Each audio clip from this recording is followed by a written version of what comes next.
Hi student, आज हम लोग फिर मिलेंगे एक नई वीडियो में। और जो है कि आज का ये काफ़ी इम्पोर्टेंट टॉपिक होगा और इसको हमने पहले भी आप लोगों को पढ़ा रखा है। इसमें के कुछ भाग चलिए आज हम देखते हैं आज हम लोगों को क्या पढ़ना है। ये बहुत ही अच्छी सी टॉपिक है।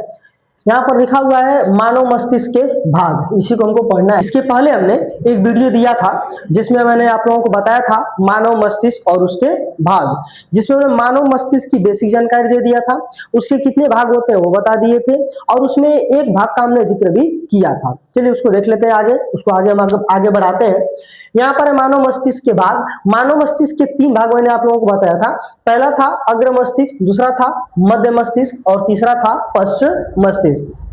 अब इसमें से जो ये अग्र मस्तिष्क था इसको 2 भाग में बांटा गया था, प्रमस्तिष्क और डाइएंसिफेलॉन। फिर डाइएंसिफेलॉन को पुनः 2 भाग में डिवाइड किया जाता है, थैलेमस और हाइपोथैलेमस। तो ये जितना है टोटल आपका प्रमस्तिष्क यानी कि कुल मिला के अग्र मस्तिष्क, ये टोटल इतनी चीजों की जानकारी आपको इसके पहले वाले वीडियो में दी जा चुकी है। अब इसके 2 भाग केवल बचते हैं, एक बचता है मध्य मस्तिष्क और एक बचता है पश्चिम मस्तिष्क। तो जो ये मध्य मस्तिष्क और पश्चिम मस्तिष्क है उसको हम आज देखेंगे। आइए, तो यहाँ पर लिखा हुआ है मध्य मस्तिष्क। मध्य मस्तिष्क के बारे में पहले जानेंगे। यह जो है यह अग्र मस्तिष्क व पश्चिम मस्तिष्क के बीच में स्थित होता है। अग्र मस्तिष्क और पश्चिम मस्तिष्क के बीच में स्थित होता है। यह मुख्य रूप से सुनने व देखने की क्रियाओं को नियंत्रित करता है। यह किसको नियंत्रित करता है? तो मुख्य रूप से सुनने और देखने, यानी कि जो हमको आवाज सुनाई देती है, वो किस चीज की आवाज आ रही है उसको बताता है।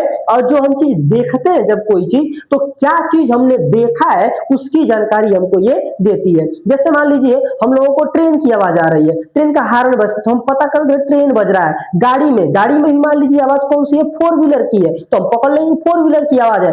2 व्हीलर बजाएंगे बोले 2 व्हीलर की आवाज है। इतना सुपर स्टार रहता है, इतना एडवांस रहते हैं सब कि अपनी गाड़ी का हॉर्न अलगे से पहचान लेंगे। कोई दूसरे के गाड़ी का आवाज रहेगा तो उसको अलगे से पहचाने कि हमारी गाड़ी का हॉर्न का आवाज नहीं है। तो एक से एक सुनने वाले हैं ना। तो जो सुनने वाली क्रिया जो आप लोग पहचान ले रहे हैं कि हमारी ही गाड़ी का आवाज है या फिर दूसरे किसी की गाड़ी का आवाज है या किसका हॉर्न है, वो भी आप पहचान लेते हैं, एक एक आवाज अंतर कर पाते हैं। तो याद रखिए वहां पे आपका कार्य करता है केवल और केवल मिड ब्रेन। तो सुनने में और देखने में इन दोनों क्रियाओं को कौन नियंत्रित करता है? मिड ब्रेन करता है।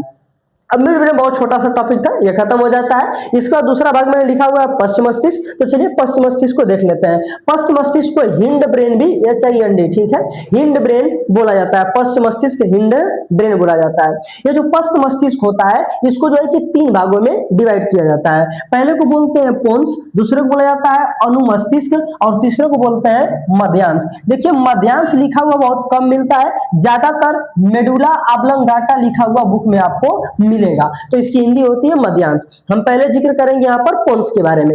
चले पोन्स के बारे में देख लें। ये मेडुला ऑब्लंगाटा के ऊपर तथा मध्य मस्तिष्क के नीचे स्थित होता है, यानी कि इसकी लोकेशन की बात हो रही है कि कहाँ पाया जाता है। तो जो मेडुला ऑब्लंगाटा होगा उसके ऊपर पाया जाएगा और मध्य मस्तिष्क के नीचे पाया जाता है।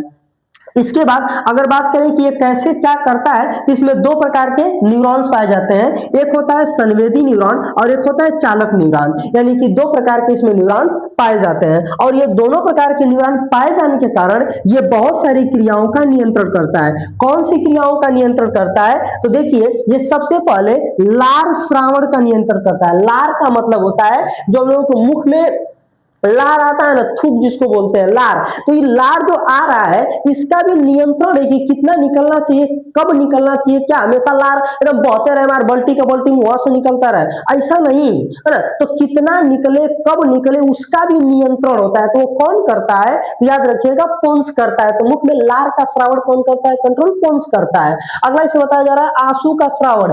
आंसू का श्रावण, ठीक ना, आंसू का श्रावण। तो आंसू का जो श्रावण है ये भी कौन कंट्रोल करता है? हमारा जो है कि पोन्स कंट्रोल करता है। कौन कंट्रोल करता है? पोन्स कंट्रोल करता है। अभी अलग बात है कि आंसू का श्रावण जो है कि कुछ भाई जो लेडीज लोग होती है उनका कंट्रोल नहीं होता है, वो सब बिना बातों को रोना शुरू कर देगी, तो एक आध बल्टी तो रो ही देंगी सब, है ना।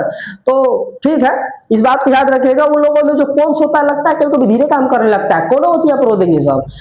हम लोग तो भाई रो ही नहीं सकते हैं, कुछ हो जाएगा तब वो नहीं रो सकते हैं, है ना। तो जो ये आंसू का श्रावण है ये कौन कंट्रोल करता है, हम लोगों का पोन्स कंट्रोल करता है। अगला है चेहरे का हाव भाव। अच्छा, चेहरे का हाव भाव का मतलब होता है कि जो चेहरे का एक्सप्रेशन होता है, जैसे एक लोग किसी लोग हमेशा मुस्कियाता तो रहेगा सब, ऐसा लगेगा जैसे उसको खुशी खुशी मिली है, हमेशा मुस्कियाता रहेगा सब। कौन है बेटा, क्या मुस्कियाता रहेगा हमेशा एकदम से। तो चेहरे का जो हाव भाव, जो एक्सप्रेशन है, ये कौन नियंत्रित करता है, इसको कौन कंट्रोल किया रहता है, तो याद रखिएगा पोन्स कंट्रोल करता है। आप लोग फिल्मों में देखते हैं, जो अभी साउथ की मूवी आती है, इसमें ज्यादातर जो हीरोइन होती है मुंह बनाती है सब, बहुत एक्टिंग की मुंह बनाती है, मैं उसको बता नहीं सकता हूँ। तो बहुत सारी जो वो मुंह अलग अलग प्रकार के बनाती है लोग, तो जो एक्सप्रेशन देती है चेहरे पे एक्सप्रेशन, एक पाउंड का चलता है, सेल्फी पाउंड ऐसे लेते हैं, सेल्फी पाउंड, सुअर के जैसे मुंह बनाना उसको बोलते हैं हम लोग अपने भाषा में, है ना। तो पाउंड बनाते हैं, सेल्फी सुअर जैसे मुंह बनाते हैं, सेल्फी पाउंड, हमारे साथ पिग पाउंड बोलते हैं उसको। तो ये जो चेहरे का हाव भाव है ये कौन करता है, पोन्स कंट्रोल करता है। इसके अलावा नेत्र की गति, अच्छा नेत्र की गति बहुत अच्छा है, जैसे हम लोग यहाँ का कंट्रोल हम लोग ऐसे देखते हैं, ऐसे इधर आंखी आता है तिरछा कर देगा, इधर यहाँ कौन जा रहा है, इधर यहाँ तिरछा करके देगा, इधर यहाँ कौन जा रहा है। तो ये जो आंखी हम तिरछा इधर उधर करके देख रहे हैं ना, ये हमारे किस ब्रेन के द्वारा कंट्रोल हो रहा है, याद रखिएगा हिंड ब्रेन में पोन्स के द्वारा हो रहा है। हिंड ब्रेन में पोन्स के द्वारा होता है हमारे आंख की गतियों पे नियंत्रण, हम आंख को ऐसे ऊपर कर सकते हैं, नीचे कर सकते हैं, इधर कर सकते हैं, इधर कर सकते हैं, ये कंट्रोल करता है हमारे आंखों की गतियों को। कौन करता है, तो पोन्स करता है। तो पोन्स इन सब क्रियाओं पे नियंत्रित करता है। अगला इसमें दिया हुआ है अनुमस्तिष्क, जिसको सेरी बेलम बोला जाता है। देखिए एक सेरिब्रम होता है और एक सेरिबेलम होता है। तो सेरिब्रम आपका इसको बोलते हैं प्रमस्तिष्क को, जबकि अनुमस्तिष्क को सेरिबेलम बोला जाता है। तो सेरिबेलम क्या है, याद रखिएगा, यह जो है मेडुला ऑब्लंगाटा के ऊपर स्थित होता है, मेडुला ऑब्लंगाटा के ऊपर स्थित होता है, और यह मुख्य रूप से दो ही कार्य करता है। ये जो आपका सेरिबेलम है मुख्य रूप से दो कार्यों को करता है। पहला क्या है कि मांसपेशियों की गतियों का नियंत्रण करता है, और दूसरा क्या करता है, जो हमारी ऐच्छिक क्रियाएं होती हैं उनका नियंत्रण करता है। दो कार्यों का मुख्य रूप से नियंत्रण करता है, पहला मांसपेशियों की गतियों का और दूसरा हमारी ऐच्छिक क्रियाओं का नियंत्रण करता है। अगर हम मांसपेशियों की गतियों की बात करें, जैसे मैं यहाँ पे खड़ा हूं, आपसे मुंह करके बात कर रहा हूँ, हाथ घुमा रहा हूँ, पैर चला रहा हूँ, मुंह बोल रहा हूँ, ये जबड़ा ऐसे खुल रहा है, बंद हो रहा है, तो ये सब जो कार्य हो रहे हैं ना, ये हमारे इच्छा अनुसार हो रहे हैं, और इनकी गतियों पे कंट्रोल है। मैं जितना चाह रहा हूं उतना ही मूवमेंट कर रहा हूं, जितना मेरी इच्छा है उतना ही मैं बोल रहा हूं, तो ये कंट्रोल कार्य होता है। तो इस पे सब नियंत्रण किसका है, तो याद रखिएगा किसका है, सेरिबेलम का है। इसी का एग्जांपल है नाचना, यानी डांस करना और दौड़ना। जितने लोग ये डांसर होते हैं, लोग स्टेज पे डांस करते हैं, अगर उसका जो ब्रेन है सेरिबेलम, अगर इस सेरिबेलम कंट्रोल नहीं करता, तो जानते हो क्या होता है, डांस करते करते जो मंचा उससे नीचे बुलट जाता बड़ाक से।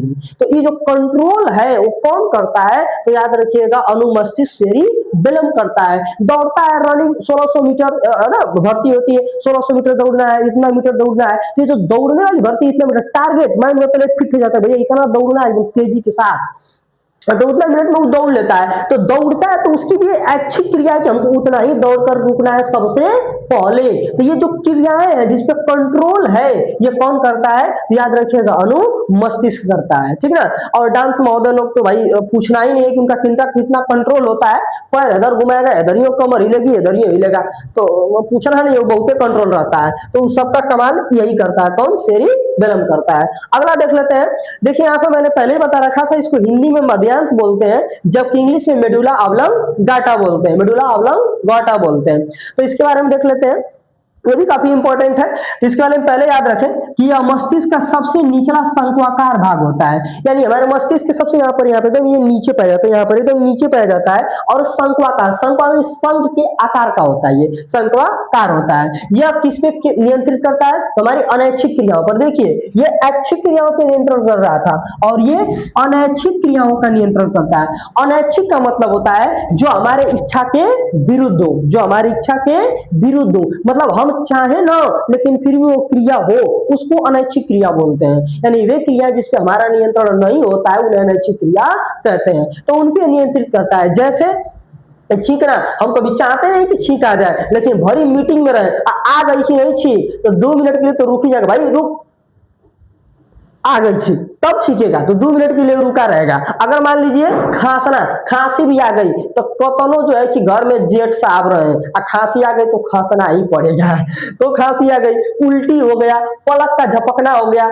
आज के समय में तो खड़ा है कोनो ऐसे पलक झपका दे, क्या पलक किया झपका रहा है? अरे भाई क्या का झपका रहा है यार, हमारे कंट्रोल में खुद नहीं है, झपक गया है ना। तो पलक का झपकना हो गया, उल्टी होना, खांसी का आना, छींक का आना, ये सब हमारे बस में नहीं है। इन सब का कंट्रोल कौन करता है? मेडुला ऑब्लोंगाटा करता है।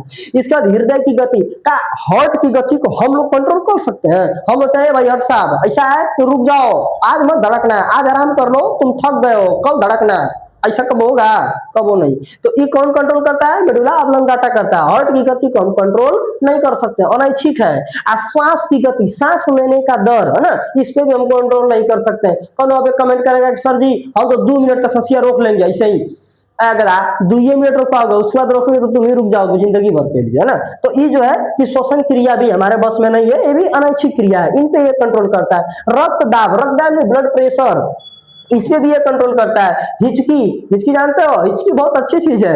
हिचकी आते है तो 2 चीज करता है, सब लग रहा है हमको कोनो जानने वाला याद कर रहा है। आई नहीं कहेगा अगर रात तुमको प्यास लगे तो पनिया जाके पी लो, आप पनिया पिएगा तो उसको आराम हो जाएगा, है ना। तो हिचकी वगैरह पे भी कंट्रोल करता है। तो इन सब क्रियाओं पे कौन कंट्रोल करता है? मेडुला ऑब्लोंगाटा कंट्रोल करता है। तो ये सब पूरी टॉपिक आपकी थी, 2 वीडियो इसमें मैंने बनाया है, एक पहले वीडियो थी और एक ये वीडियो है। और ये दोनों में आपके जो मिड ब्रेन है, सॉरी हमारा मस्तिष्क है, ये टोटल कंप्लीट हो गया।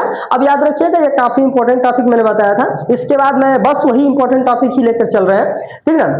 चले तो इसको आप लोग बढ़िया से अच्छे से तैयार कर लीजिएगा, ठीक है। इस पूरे जीवन में बाबू एकदम अच्छे से आप याद रखिएगा, कभी भी बाबू पूरे जीवन में अपने माता पिता से कभी ऊंची आवाज में बात ना करिएगा। ये बहुत अच्छी चीज आपको बता रहा हूं, पूरे जीवन में अपने माता पिता से बाबू कभी ऊंची आवाज में बात मत करिएगा। उनके सामने विनम्र रहिएगा जब भी रहिएगा, क्योंकि उनके बिना आपका अस्तित्व इस पृथ्वी पर नहीं है। अगर आप इस पृथ्वी पर हैं, चाहे आप जैसे भी हैं, तो उन्हीं के बदौलत है। अगर वो नहीं रहे होते तो आपका अस्तित्व इस पृथ्वी पर नहीं रहा होता। इसलिए बाबू दुनिया में सबको आंख दिखाना, सबको आंख दिखाना, सबको ऊंची आवाज में बात करना, लेकिन कभी अपने माता पिता को आंख मत दिखाना, हमेशा उनसे विनम्र। जो आज तुम आज के समय बोलते हो ये हमारी बेस्टी है, ये हमारा बेस्ट फ्रेंड है, इससे बढ़िया हमारा कोई है ही नहीं, हमारा दुख दर्द कोई नहीं समझता है, बस यही समझता है। जिस दिन बाबू तुम्हारा स्वास्थ्य खराब हो गया ना, तुम बेड पे लेट जाओगे, उस दिन तुम्हारा कोई नहीं, मात्र अगर कोई काम आएगा इस दुनिया में तो बस तुम्हारे माता पिता। इसलिए माता पिता को बाबू कभी दुख मत दीजिएगा, उनके लिए कभी अपशब्द न बोलिएगा, ये बहुत जरूरी है आपके जीवन के लिए, ठीक है।